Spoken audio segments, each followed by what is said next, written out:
ಎಲ್ಲ ಅವ್ರು ಯಾರು ಗಲಾಟೆ ಮಾಡಿದ್ದವ್ರಿಗೆಲ್ಲ ಅರೆಸ್ಟ್ ಮಾಡಿದ್ದಾರೆ, ಏನು ತೊಂದರೆ ಇಲ್ಲ. ಆಮೇಲೆ ಗಣೇಶನ್ ಇಮರ್ಸ್ ಮಾಡಿದ್ದಾರೆ. ಆಮೇಲೆ ಸಣ್ಣ ಪುಟ್ಟ ಘಟನೆಗಳು ಆಗಿದ್ದಾವೆ.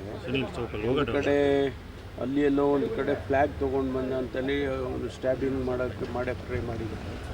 ಮತ್ತು ಇನ್ನೊಂದು ಕಡೆ ಚಿಕ್ಕ ಮಕ್ಕಳು 3 ವರ್ಷ 4 ವರ್ಷದ ಮಕ್ಕಳು ಮೇಲೆ ನಿಂತ್ಕೊಂಡು ಉಗಿದಿದ್ದಾರೆ ಗಣಪತಿ ಹೋಗುವಾಗ.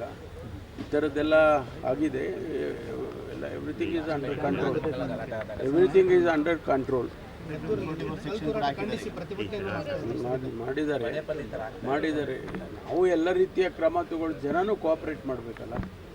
ನಾವು ಅಪೀಲ್ ಮಾಡ್ಕೊಳ್ತೀವಿ, enough and more police force ಹಾಕ್ತೀವಿ, ಎಲ್ಲ ಮಾಡ್ತೀವಿ. ಜನ ಸಮುದಾಯ ಅವರು ಕೂಡ ಕೋಆಪ್ರೇಟ್ ಮಾಡಬೇಕು. ಎಲ್ಲ 2 ಸಮುದಾಯದವರು ಕೋಆಪ್ರೇಟ್ ಮಾಡಬೇಕು. ನಮಗೆ ಲಕ್ಷಾಂತರ ಗಣಪತಿಗಳನ್ನ ಇಮರ್ಸ್ ಮಾಡ್ತಾರೆ. ಎಲ್ಲೂ ಕೂಡ ಹೆಚ್ಚಿನ ಗಲಾಟೆಗಳು ಆ ರೀತಿ ಎಲ್ಲ ಆಗಲಿಲ್ಲ.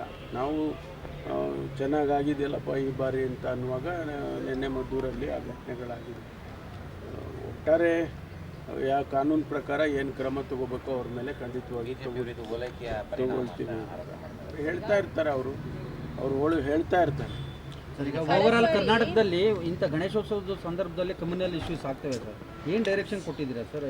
ಎಲ್ಲ ನೋಡಿ, ಎಲ್ಲ ರೀತಿಯ ಕ್ರಮವನ್ನು ಕೂಡ ಮೊದಲೇ ತೊಗೊಂಡಿದ್ದೀವಿ. ನಾವೆಲ್ಲ ಮೀಟಿಂಗ್ಗಳು ಮಾಡಿ ಯಾವ್ಯಾವ ಜಿಲ್ಲೆನಲ್ಲಿ ಸೆನ್ಸಿಟಿವ್ ಆಗಿ ಇದೆ ಅಂತಕ್ಕಂಥದ್ದನ್ನು ತಿಳ್ಕೊಂಡು ಅಲ್ಲಿಗೆ ಫೋರ್ಸ್ಗಳು ಡಿಪ್ಲಾಯ್ ಮಾಡಿ, ಇಡೀ ಒಂದು ಜಿಲ್ಲೆಯಲ್ಲಿ ಏನು ಫೋರ್ಸ್ ಇದೆ, KSRP ಇರ್ಬೋದು, ರೆಗ್ಯುಲರ್ ಪೊಲೀಸ್ ಇರ್ಬೋದು, ನಾವು ಬೇರೆ ಜಿಲ್ಲೆಗೆ ಡಿಪ್ಲಾಯ್ ಮಾಡಿಲ್ಲ. ಆಯಾ ಜಿಲ್ಲೆ ಫೋರ್ಸನ್ನು ಅಲ್ಲಲ್ಲೇ ಇಟ್ಟಿದ್ದೀವಿ. ಇದು ಹೊಸದಾಗಿ. ಆಮೇಲೆ ಎಲ್ಲ ಡಿಸ್ಟ್ರಿಕ್ಟ್ಗಳಿಗೂ ಸೀನಿಯರ್ ಆಫೀಸರ್ಸನ್ನು ಕಳಿಸಿದ್ದೀವಿ. ಇಲ್ಲಿಂದ ADGP ಲೆವೆಲ್ ಅವ್ರನ್ನ, IG ಲೆವೆಲ್ ಅವ್ರನ್ನೆಲ್ಲ ಸೀನಿಯರ್ ಆಫೀಸರ್ಸ್ನೇ ಕಳಿಸಿದ್ವಿ ನಾವು. ಈ ಸಾರಿ ಭಾಳ ಎಚ್ಚರಿಕೆಯಿಂದ, ಯಾಕೆಂದರೆ ಒಂದು ಗಲಾಟೆ ಆಗಬಾರ್ದು ಅಂತೇಳಿ ಆ ರೀತಿಯೇ ಆಗಿದೆ. ಈ ರೀತಿ ಒಂದು 2-3 ಸಣ್ಣ ಗಲಾಟೆಗಳಾಗಿರ್ತಕ್ಕಂಥದ್ದನ್ನು ಈಗಾಗಲೇ ಸೂಕ್ತವಾದಂಥ ಕ್ರಮ ತೊಗೊಂಡಿದೆ.